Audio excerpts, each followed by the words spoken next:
6-round knockout of what has been called. We starting already? You ready? We can wait. You won't wait for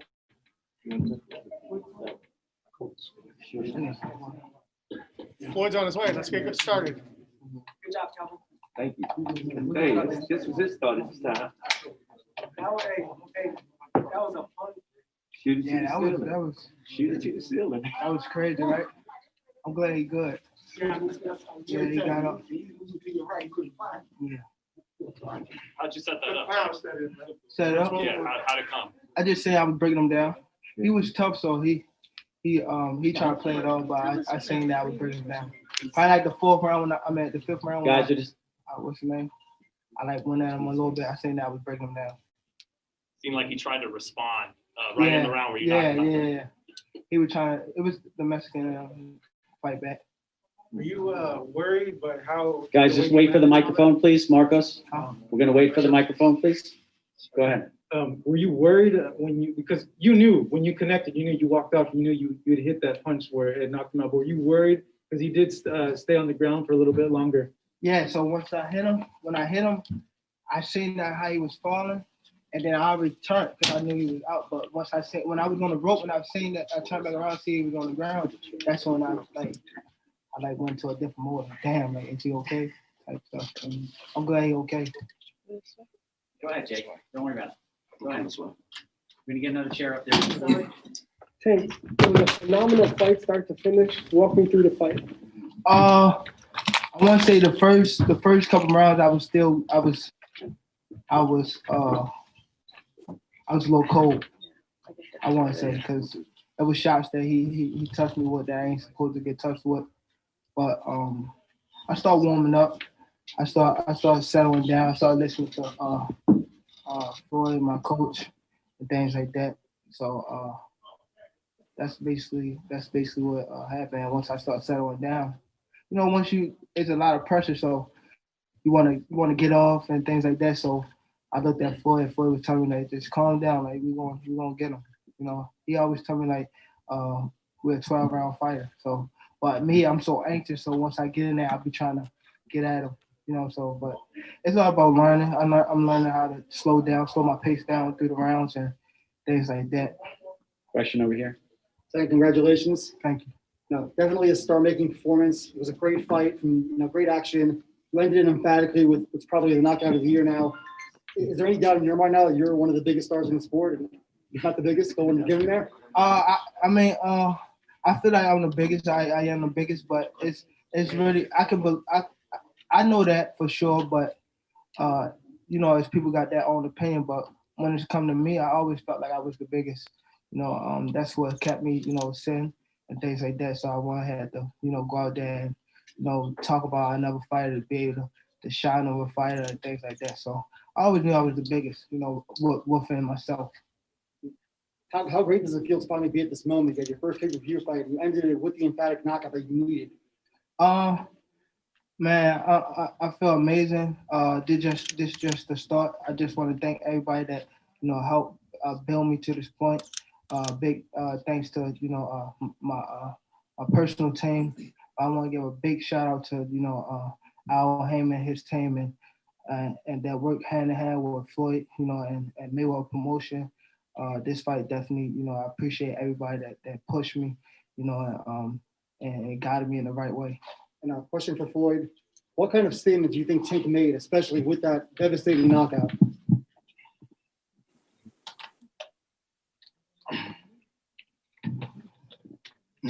Amazing performance. I'm proud of you, Tank. And of course, I'm hoarse because I'm always screaming, wanting the best for him, and I'm just happy for him. I know how you feel. I used to be that same kid sitting right here, and I had Al and Leonard next to me, and my team next to me. But it feels great to be on this side, on the other side, and I'm able to give back knowledge just to help him grow. From anybody can if anybody can become that household name. This kid right here got all the skills. I'm proud of him. So proud of him. Tank, let's just start from the beginning. terrific performance. Leo Santa Cruz gave you everything he had. Tell us about if there were challenges in the fight for you. Obviously, you had the equalizer in the end. Did he push you? Take us through the fight. So I want to say the first round, going out there, I threw my jab, and then I seen that he was trying to, once I jab, he'll try to counter me. So if I throw a jab, he'll throw a jab, right hand jab. So I knew he was coming with more than one punch. That's why as I would get farther in the rounds, once I throw my punch, I would get out the way. It was just little adjustments and things like that. Just again, Floyd telling me settle down and just I'm gonna get to him. And then once I start going to his body, it just little adjustments that you got to make to break a opponent down. And I think I was breaking them down leading to like the fourth, fifth round.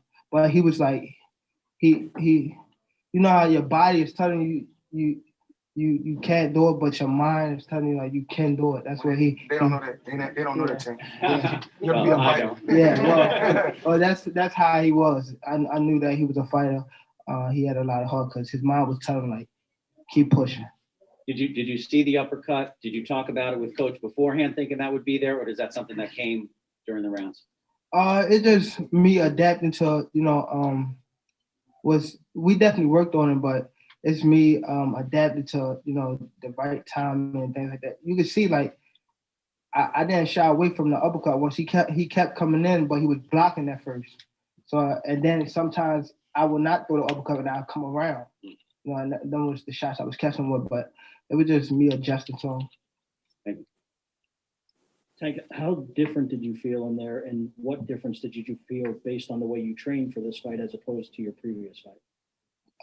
To be honest, I didn't get tired not one time. I didn't get tired. If he would have kept the pace up, I would have know how to box around him and be able to control my breathing. So I want to say thanks to just me, my team, and Floyd allowed me to come to a gym and just coming to Vegas and train so I could be able to be in top shape. Does that convince you to train that way and maybe in that environment going forward? Yes, I definitely want to. Actually, I want to have a good, probably like I didn't take too much punishment, so I want to take like a good week and a half off, and then I'll come back to Vegas and get back to training. I think that's best for me. I think it's best for me to stay in the gym. As I get up there, it's gonna be people that's gunning for my head. A lot. So I definitely want to mature up and grow up and move my stable to Vegas and start training more there. Leo was laying there obviously for a few minutes, not moving. How concerned were you at that point when you didn't see him moving? When I first hit him, I seen he was going back and I jumped through the rope. But when I came back and see him still on the ground, and then how they be on the ground, but some fighters their head they be like still trying to get up. He wasn't trying to get up. He was just out. So I was just like, damn, like that's why I started trying to make sure he was okay. We fighters, we go in there with a killer mindset, but at the end of the day, we all have family to go home to, and we definitely didn't want nothing crazy to happen to him. And his father just beat a serious situation. So shout out to his dad. Thank you. Sure. Question from AP. You'd mentioned about him smiling, but can you talk about how you set up that uppercut? Seemed like you did a really nice job sort of getting him to kind of look like he was kind of trying to block his head and came up with the uppercut. I just didn't shy away from him. It was a couple times that he was blocking it. And then it was times he was in the ring and he was looking at his coach, like his coach was probably telling him what to do inside and like while we was fighting, or telling him that he was telling him at the corner like he gonna throw this punch. Watch out for it. So when I throw it and he'll catch it, he'll look at his corner and be like, yeah. So it was stuff that it was just me just not going away from the punch and keep testing it. Once you in there, you start throwing punches and at the first round, everybody's strong at the first round, but they're not as strong as the fight go on. So that's what I was doing. I kept pressing it. Yeah. Could you feel or could you see or sense that he was starting to weaken as the rounds were going? Yeah, about like I want to say the fourth round, I think the fourth round, I'm sorry, I take that back. The fifth round. When I started going to the body, when I started breaking him down to the body, I felt him break it down. And then with shots that I was hitting him with, and it was touching his glove, but his head was gone. So I'm like, he break it down for sure. So that's when I started pressing him. Thank you. Sean? Truly great performance. Do you think it was the kind of performance that should warrant you being a pound for pound guy now? That's really not up to me. Me and my team, think that, I feel as though I'm pound for pound. The world know. Then the world know. They see what's going on. They see what happened tonight. And you let it be known you'll fight Ryan Garcia, Teofimo. What do you think of a potential unification with Devin Haney? As of right now, we want to enjoy it. Tank had a long training camp. Jake. And we really want to enjoy this victory. Soon as a fight is over, the first 10 seconds, who do you want to fight? Who do you want to fight? Tank is the top dog. Tank is on pay-per-view for a reason. Tank is where he's at for a reason. So we don't want to come up here and call different names. Like, oh, we want to fight him. We want to fight him. We want to fight him. We don't want to do that. What we want to do is let him go home and enjoy himself with his family, his daughter, his team. And then we'll talk about that probably, 20, 30 days from now. But he should be able to enjoy his victory. Why every time a fighter fight, the first, who you want to fight next? Who you want to fight next? He's putting himself, I put him in a position so he can do the same thing that I did. Fight when he want to fight and fight who he want to fight. He's the top dog. And he's going to keep going out there, proving to the world that he is the best. And I'm so proud of him. Like I said before, I'm so proud of him. No matter what, when things is said, when you hear certain things in the media about me and Tank, no matter what you hear, I'm gonna always love him unconditional. The same way I love my other two sons and my two daughters, I love him the same way. I only want the best for him. And I'm probably happier than he is. I'm proud of him, so proud of him. And I didn't come on to the other side as far as to become a promoter to not share what I had that what I lived before. I'm glad that it's him. I'm glad that it's him now. He deserved it. And I'm, like I said before, and I'm not going to stop saying I'm so happy for him. Marcos? Tank, I felt you showed a lot in this fight, like how versatile you really are. I know, Coach Calvin, you had mentioned that there hasn't been an opponent that's really brought the boxing out of Tank. Did you feel that Leo brought some of those things that you guys hinted about earlier in the week? And if Tank, if you want to chime in on that also? Well, when we was watching All Access, I thought he was going to box more and actually go back to his old way of fighting. That's what makes Leo a great champion. He's always going to fight. You know what I'm saying? He did some things to Tank that I didn't like, and Tank was in the corner. Once we got ourselves calmed down in the situation, he started saying things, that uppercut shot, we've been working on that for a while. You know what I'm saying? If you look at the playback, you'll hear when I tell him to shoot the uppercut to the ceiling. He threw it just right. He was open for it a long time ago, but he was just kept blocking like Tank said, so he had to switch up the shots and everything. But Leo was pushing the issue, coming to him, which cause was that we noticed that when Tank was coming out, he was hitting him in the body a lot. That's why Tank actually got that gas. He took chances, and when the right time was, hit you with the elbow. But at the end of the day, he closed the show. Tank, if you want to expand on that, did you feel that you showed more than what people thought of you before as just a power puncher? Do you feel that you showed that you could box, that you have defense, that you can move and all that? Yeah, but I think I ain't really showed that much of it, as far as what I have all my tools. But I'm just glad I got the victory, and Leo safe, and everybody can go home to their family. Okay, one more over here. Removing who from the equation, do you feel you're better suited to fight at 130 or 135, or can you fight at both?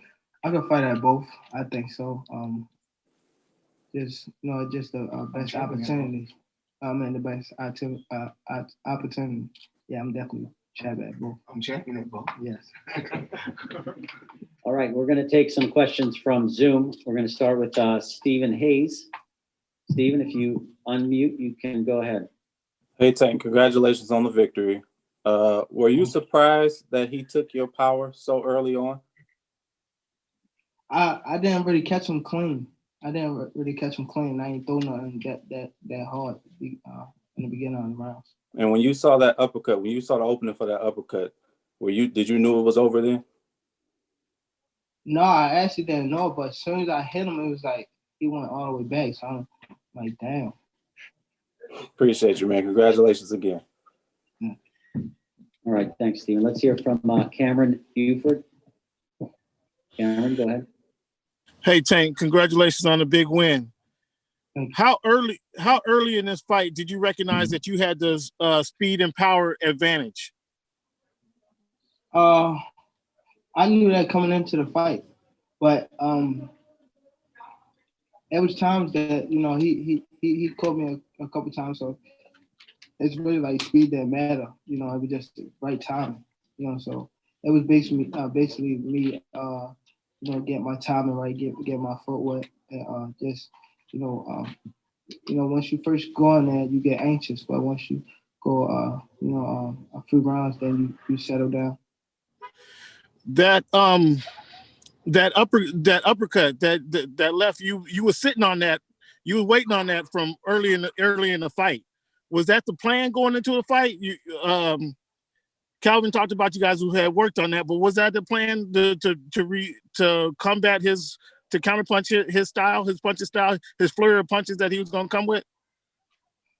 We definitely worked on it in the gym, but I think that wasn't the main. We were just working on, just be able to, stand his, his output and things like that. And we definitely worked on the uppercut too, but it was just mainly he was just coming in with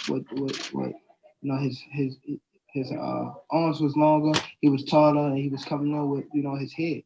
We knew coming into the fight, that's how you fight. Where would you rank this in your performance? Is this your best fight yet? Where would you rank this? I won't say best fight yet, but I can't really rank it right now. Well, I got the knockout, so A, but I'll watch over it. Okay. Congratulations again, Chief. Thank you. Thanks, Cameron. Let's hear from Carlos Toro. Carlos, if you unmute, you can go ahead. Congratulations, Gervonta, on the win. Do you physically feel better fighting at 130 pounds right now than you did when you were fighting at 130 pounds a couple of years ago?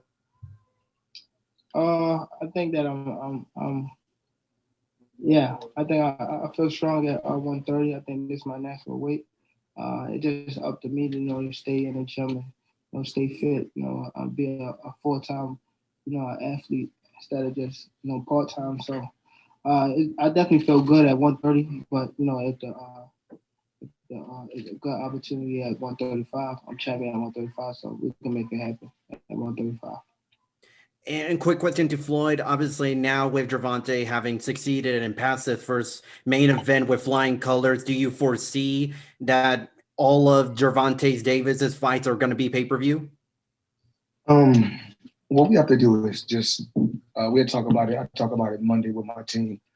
I communicate with Al, communicate with Leonard, and my PBC team, my Mayweather Promotions team. We'll sit down and talk. And talk with Showtime, Stephen Espinosa, and see what we come up with. We don't know what the future holds, but we do know this is a future star. Thanks, Floyd. Thanks, Floyd, and congratulations, Gervonta, on the victory. Thanks, Carlos. We just got information that Leo Santa Cruz won't be with us. He was taken to the hospital for precautionary reasons. He was conscious, nothing emergency, but he was taken for some observation. Announced attendance tonight in the Alamo Dome was 9,024. 9,024. Announced attendance. We'll go to our next question from Jeremy Herridges. Jeremy with fansided.com. Gervonta, Congratulations on an excellent performance. I know that Floyd gave you a lot of advice about your first pay-per-view. I'm curious, how did the reality of this moment, this event, live up to the expectation? What were you feeling in this momentous event? Just leading up to it, just I'm appreciative. I'm happy to be in this position. But actually, when I came to the fight, it was like when I got here to the weight. I mean, the hotel was like me fighting international. So I was kind of used to it. I was cool. And Floyd always tell me like, let's treat this like a regular day in the gym, and that's what I was going by. Just regular gym work. If I could have drove my own car, like I would have drove my own car here. So I could actually feel like I'm going to the gym. So I think that's what makes me me calm to come into the fight like it's just regular gym work and let it play out. That left hook that you land, or that left uppercut, was a monstrous shot, and you did that at 130. Do you feel a significant strength benefit when you fight at 135? I feel strong at both. I feel strong at 135 and 130. And it's actually what punch I hit you with. It's not just the uppercut.